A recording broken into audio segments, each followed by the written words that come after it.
people are shocked that I don't have a cell phone. And there's usually two reactions. And it's either, oh, wow, you're so lucky. And the other one is, I can't believe you don't have a cell phone. How do you function without a cell phone?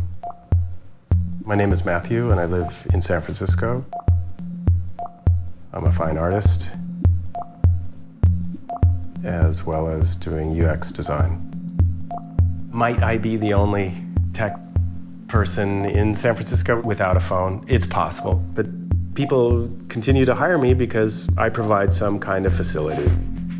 I don't think you have to own every car in the world to be able to make a better engine. You may not even need a car. So I wake up, I go and check my Snapchat and my Instagram. I'm in bed for like half an hour, and then I kind of start my day. I'm Tess. I'm 15. I'm a student, and I live in San Francisco. I think I first got a phone, Christmas of 6th grade. All of a sudden, it's like a lot of pressure around such a small thing. You have to be really careful about like what you say, and what you do, and who you text, and who you invite, and what you post, and what you like, and what you comment. I think technology is definitely addictive. When I first got a phone, I knew what I was doing all the time. Like I always had an intention. But all the time now, I find myself eating breakfast, and I unlock my phone, and I scroll through things, and I'm like, I'm not even interested in what's going on here right now. I was on here 2 minutes ago. And I have friends who are like that. You invite them over for dinner and they're texting constantly underneath the table. It's like, come on, are you here with us having dinner, or are you somewhere else? It's really weird to like be with somebody and have them like the entire time be looking at Instagram and like, oh my God, they're hanging out and they're hanging out. And you're like, hey, I'm right here. We could hang out. I kind of feel like I'm one of the only people living here sometimes, because everyone's like this when they're walking around. And so I feel like I'm one of the people walking around who's actually there. By having a phone, I think I'm missing out on just being present. I was actually thinking about it this morning about like what would happen if I just like deleted these things, and I was thinking about it and I was like, nothing would really happen. It's kind of like a fear of missing out.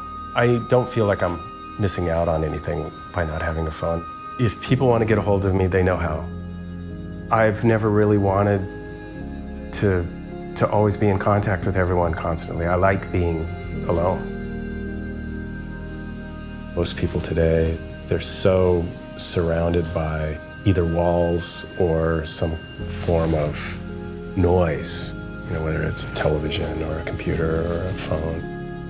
I would recommend that everyone, regardless of their age, goes out in nature for extended periods, not connected to anything. To me, that's a huge shift for people. If you have good food and a roof over your head and someone who loves you, what the hell? Come on. Some object I buy isn't gonna give me happiness. I don't make love to a cell phone. I hear stories from my parents about, oh, when I was a kid, I did this, and we used to go outside and we would play pranks. And I'm like, wow, that was me for like the first 10 years of my life. Why couldn't it have lasted so much longer? Part of me wishes that, nobody had phones, or that we could kind of all just sort of dial it down. I'll probably end up having to get a cell phone at some point because of the sheer utility of the object. But up until now, I've been managing to live my life without it. I guess I have discipline around my phone because this sounds super like cheesy, but life just moves too fast to like not, just like look around for a minute and be like, wow, like, do I really want to be on my phone? This old guitar, she holds my soul.